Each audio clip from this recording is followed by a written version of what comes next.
Science has taught us to understand the universe in entirely new ways. But is science truly the final answer to every question? Are consciousness, morality, and free will nothing more than interactions of atoms and energy? Or is there a deeper layer of reality, one where science reaches its limits? In this discussion, two worldviews come face to face: atheism and Islam, engaging in a debate grounded in reason, science, and humanity's most profound questions. Question: Divine hiddenness and the burden of proof. In the American atheist community, there's a principle we often repeat: extraordinary claims require extraordinary evidence. You are claiming that there is a creator of the universe who sees everything and hears everything. If that's the case, why does this creator remain hidden from modern science? Why doesn't he prove his existence with clear laboratory data? You claim that miracles happened in the desert 1400 years ago, but in today's age, why is there no evidence captured by cameras or telescopes? If God truly wants us to believe in him, why is he so ambiguous? Your question revolves around the burden of proof. First, modern science is methodologically limited to empirically testable natural phenomena. If you try to detect love, consciousness, or moral obligation using laboratory instruments, you will fail, not because they are unreal, but because they are not measurable objects. The Creator, by definition, is the cause of the universe, not a component within it. Therefore, expecting God to appear as laboratory data is a category error, not a scientific demand. Second, the Quran states that God has distributed his signs throughout existence. What you call data, we call ayat, signs that point beyond themselves. Indeed, in the creation of the heavens and the earth, and in the alternation of night and day, are signs for people of understanding. Quran 3:190. The fine-tuning of the universe and the information-rich coding of DNA represent specified complexity, which rational inquiry commonly attributes to intelligence rather than blind chance. If you encounter an iPhone, you infer an engineer, not because you see the engineer inside the device, but because functionally ordered complexity logically points to intentional design. Searching for the engineer among the phone's internal parts would be a misunderstanding of causality. Likewise, God has not hidden himself. Rather, he has chosen to reveal himself through intelligible signs instead of coercive proof, preserving human moral responsibility. What we recognize as evidence is ultimately shaped by our philosophical assumptions. Did the Quran borrow its science from the Greeks? Many followers of Richard Dawkins in America raise this objection. Muslims claim that the Quran contains miraculous insights about embryology in the universe. But history shows that long before the Quran, Greek figures like Galen and Aristotle had already written about embryonic development in very similar terms. So isn't it more reasonable to say that Muhammad sallallahu alaihi wasallam simply absorbed the Greek scientific ideas circulating at the time and incorporated them into the Quran? Where is anything divine here? This looks like plain plagiarism. That is a fair and technical question, but if you actually study the original writings of Galen and Aristotle in depth, you'll notice something important. They made fundamental and serious scientific errors about embryology. For example, Aristotle believed that women do not contribute any active reproductive seed. According to him, the male alone provides the formative principle, while the female merely serves as a passive container. Galen, likewise, held inconsistent and unclear views about male-female contribution. Now contrast that with what the Quran says, in quote, "Indeed, we created man from a mixed drop," unquote. This term, mixed, explicitly indicates the combined contribution of both male and female, a fact that modern genetics later confirmed through the discovery of DNA inheritance from both parents. Moreover, the Quran describes embryonic stages using highly specific and visual terms, such as alaka, something that clings, resembling a leech, and mudga, a chewed-like lump of flesh. These precise descriptive stages do not appear in the writings of Galen or Aristotle. This leads to the key question: how did a 7th-century Arab man who could neither read nor write, had no access to Greek medical libraries, and did not know Greek, manage to exclude the Greeks' clear scientific mistakes while retaining only descriptions that later proved accurate?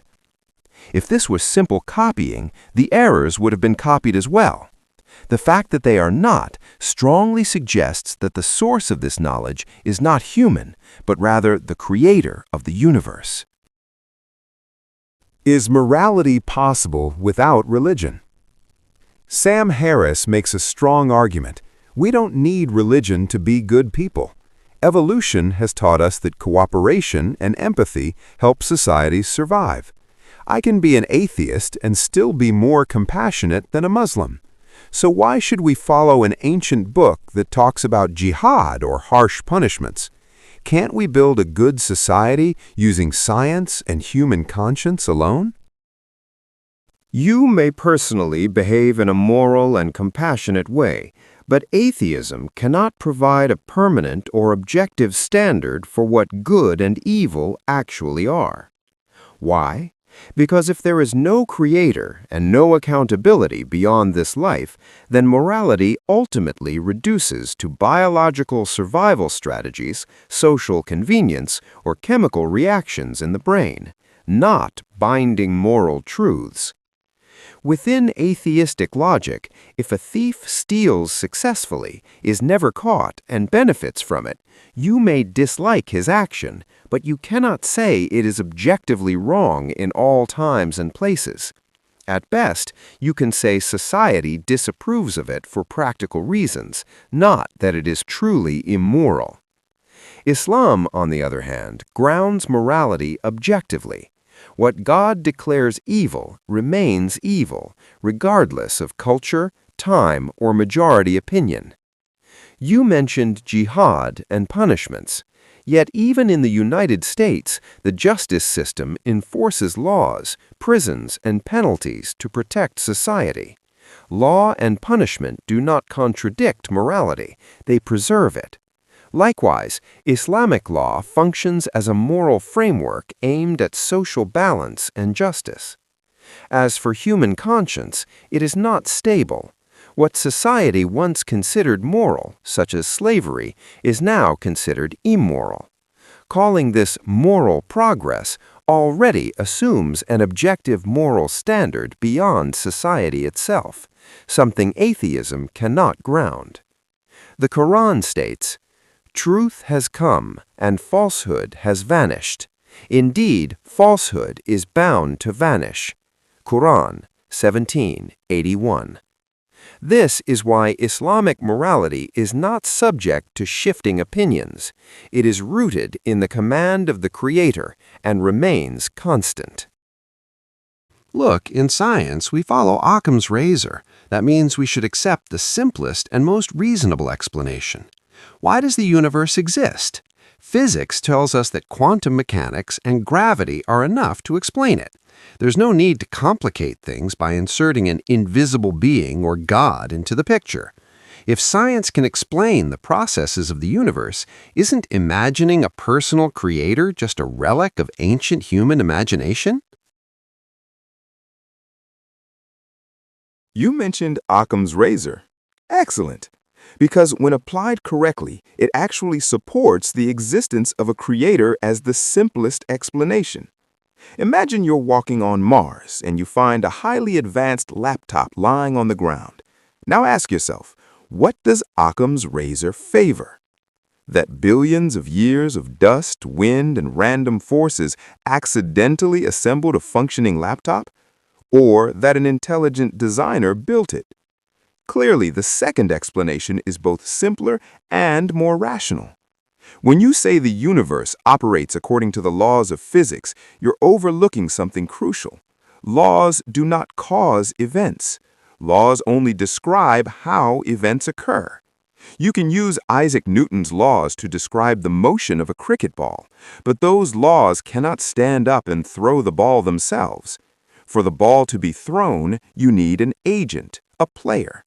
You're focusing on the process while denying the programmer, and that is not simplicity, it's a misuse of Occam's razor. The Quran states, "Were they created from nothing, or were they themselves the creators?" Reason tells us that something cannot come from nothing, and that laws cannot apply themselves. Therefore, the existence of a first cause, God, is not a complication, but the most straightforward and logically coherent explanation. Is DNA just chemistry or a language? Muslims make a big deal about DNA being a code, but DNA is nothing more than 4 chemicals, A, T, C, and G. Chemistry and molecular bonding fully explain it. Looking for a programmer here is just filling gaps in science with religious mysticism.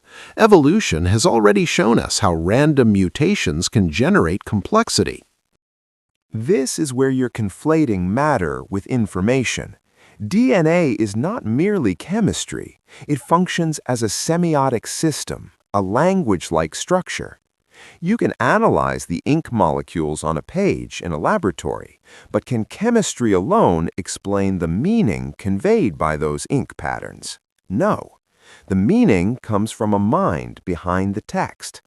Similarly, DNA contains roughly 3 billion coded units that function as instructions, not mere chemical reactions.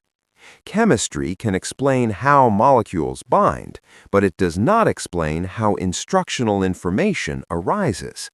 To this day, science has not demonstrated a single example where functionally specified information originates without intelligence.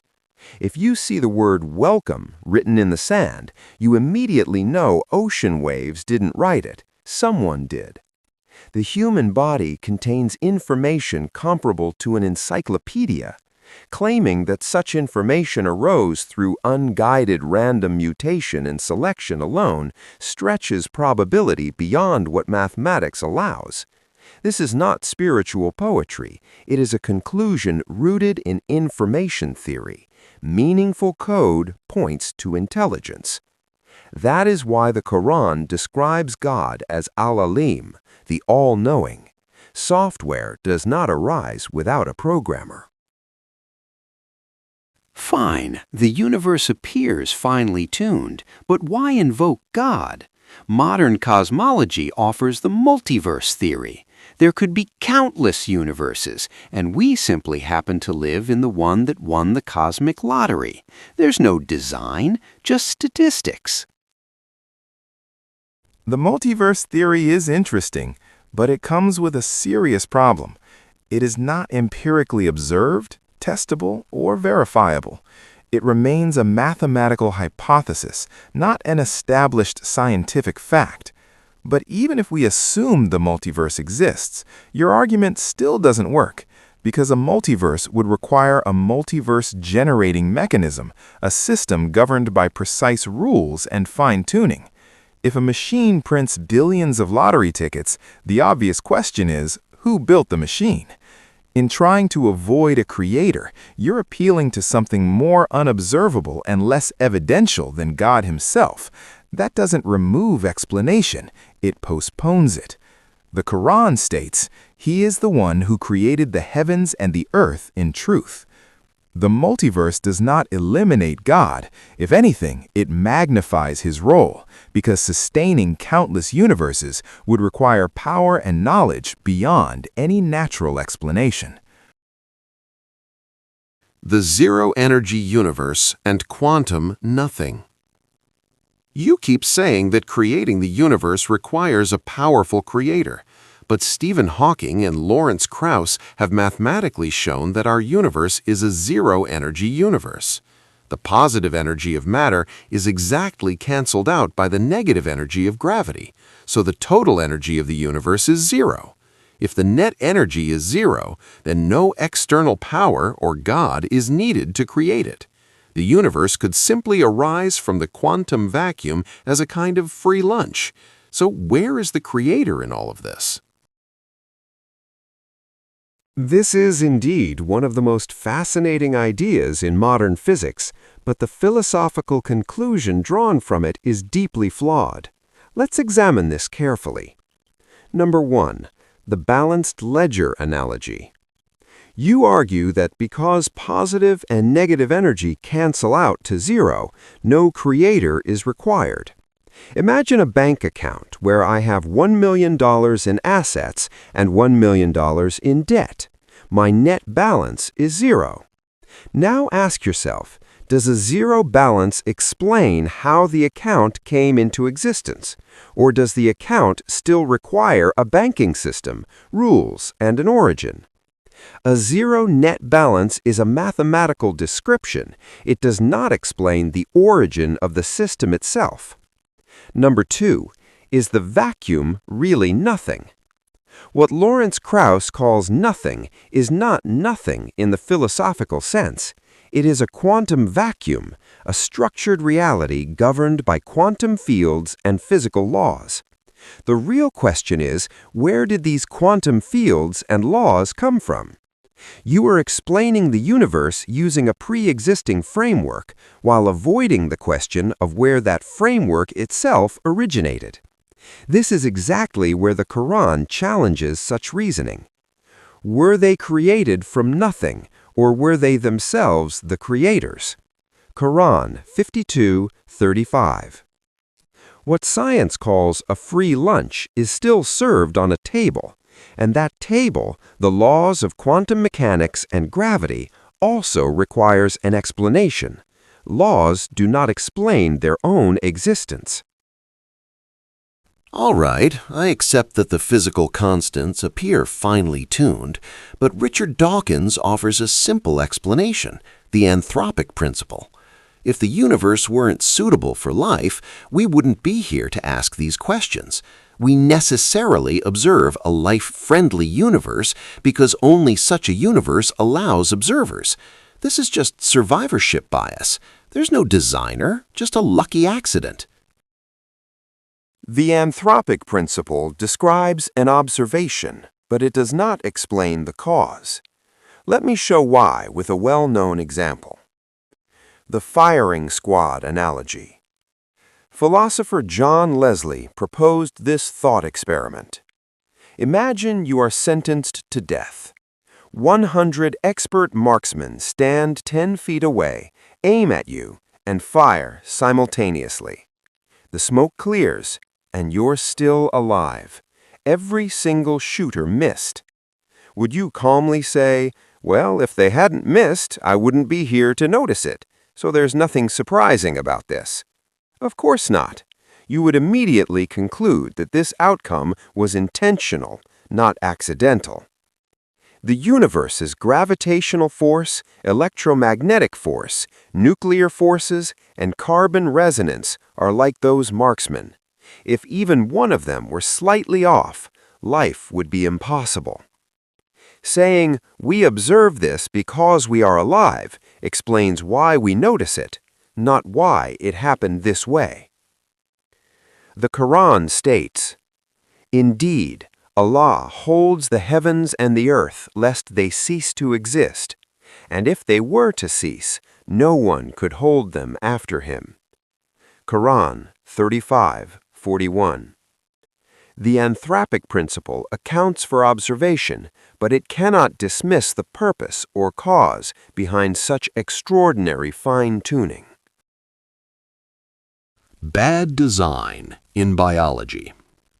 You claim that God is a perfect designer, but Richard Dawkins has shown that the human body and nature are full of bad designs. The most famous example is the blind spot in the human eye. In humans, the retina is wired backward, so the optic nerve has to punch through the retina to reach the brain, creating a blind spot. That's an incredibly poor design. Squids and octopuses have better eyes than humans because their retinas are not inverted. And think about the giraffe's recurrent laryngeal nerve. Instead of taking a direct path from the brain to the throat, it travels all the way down into the chest and then loops back up. Why would an intelligent creator design something so inefficient? All of this shows that we are not the product of a perfect designer, but the result of blind, trial-and-error evolution over millions of years. What you call bad design is actually nothing more than incomplete science. Let's start with the blind spot. Blind spot and engineering trade-offs. You say the human retina is inverted while the squid's is straight, but do you know why the human retina is inverted? Human photoreceptor cells are extremely active and require a massive supply of oxygen and nutrients. To support this, a dense network of blood vessels, the choroid, is placed directly behind the retina. If the human retina were straight, like a squid's, those blood vessels would have to sit in front of the retina, severely blocking vision. Squids live underwater, receive less intense light, and have lower metabolic demands, so their design works for their environment. Humans, however, are designed to see in bright terrestrial light with extremely high visual acuity. That requires a different optimization. Scientists call this an engineering trade-off, not a flaw. You focus on a tiny blind spot, which the brain automatically fills in, while ignoring the fact that human vision functions at near 4K resolution. Number 2, the atheism of the gaps. You also mentioned the giraffe's nerve and organs like the human appendix. A century ago, scientists claimed humans had over 180 vestigial, useless organs. Today, with better science, we know each of them has a function. The appendix, once called useless, is now known to be a safe house for beneficial gut bacteria and part of the immune system. What's really happening here is atheism of the gaps. Anytime science hasn't yet discovered the function of an organ, it is prematurely labeled bad design and used to reject a creator, only for science later to discover how sophisticated that design actually is. The Quran states, "He is the one who perfected everything he created." Quran 3:7. The flaw is not in the design, it is in the limits of our current knowledge. Plato's Euthyphro dilemma. I admit the explanation about the eye was eye-opening, but now let me raise a philosophical challenge that no religion has been able to answer: Plato's Euthyphro dilemma. You say an action is good because God commands it. So which is it? 1. Is something good because God commands it? If so, morality becomes arbitrary. If God commanded murder, would murder become good? Or does God command something because it is already good? If so, then goodness exists independently of God, and God is no longer necessary as a moral foundation. Either way, your concept of God collapses. Which option do you choose? Excellent question. This is one of the most famous traps in Western philosophy, but in logic, this is known as a false dilemma. You're forcing only two options when a third, decisive option exists. The third option, the nature of God. The Islamic answer is that both of your options are false. Actions are not good merely because God arbitrarily commands them, nor is there an independent moral standard above God. Rather, God commands what is good because His very nature is perfectly good. Morality is grounded in who God is, not in whim or external rules. In Islam, God's attributes include al-adl, the perfectly just, al-hakim, the all-wise, and Al-Rahman, the most merciful. God cannot command injustice or cruelty because that would contradict his own nature. To illustrate, if we ask, are logical statements true because a rational mind invented logic, or does a rational mind speak logically because it is rational? Both options miss the point. A rational mind produces logic because that is its nature. Likewise, morality is not arbitrary in Islam. When God forbids lying, it is not an invented rule. It flows directly from his attribute of al-haq, the absolute truth. The Quran states, "Indeed, Allah commands justice, excellence, and giving to relatives, and he forbids immorality, wrongdoing, and oppression." So, the Euthyphro dilemma collapses when applied to Islamic theology. We do not worship a God who merely issues commands. We worship the very source of objective morality itself. You just said that science cannot explain everything. But history shows the opposite. People once thought lightning was God's anger. Now we know it's just electrical discharge. Diseases were once seen as curses. Now we know they're caused by bacteria and viruses. What you now call miracles or divine explanations will eventually be explained by science in the next 100 or 500 years. When science explains everything, there will be no gaps left to place God. Aren't you simply preserving God by exploiting human ignorance? What you call God of the gaps, atheism quietly replaces with a hope-based idea we can call science of the gaps. Let's analyze your claim carefully. Number 1, a methodological error. You are assuming that science and God are competitors, as if explaining something scientifically makes God unnecessary. This is a category mistake. Imagine I show you a fully autonomous car. If you understand its sensors, software, and mechanics, would you then conclude that the car has no engineer or programmer? Of course not. In fact, the more advanced the system, the more intelligent the designer must be. Science explains how things work, the process. Islam explains by whom they ultimately exist, the agent. Number 2, do laws of nature cause anything? Science can describe the laws of nature, but it cannot explain why those laws exist or why they function at all. Understanding the physics of lightning does not eliminate its ultimate cause. It only describes the mechanism. In Islam, God created the universe to operate under laws.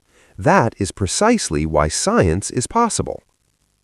Number 3, unlimited hope in future science.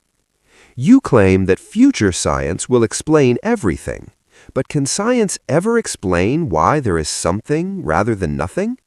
Can it define why justice matters or what meaning truly is?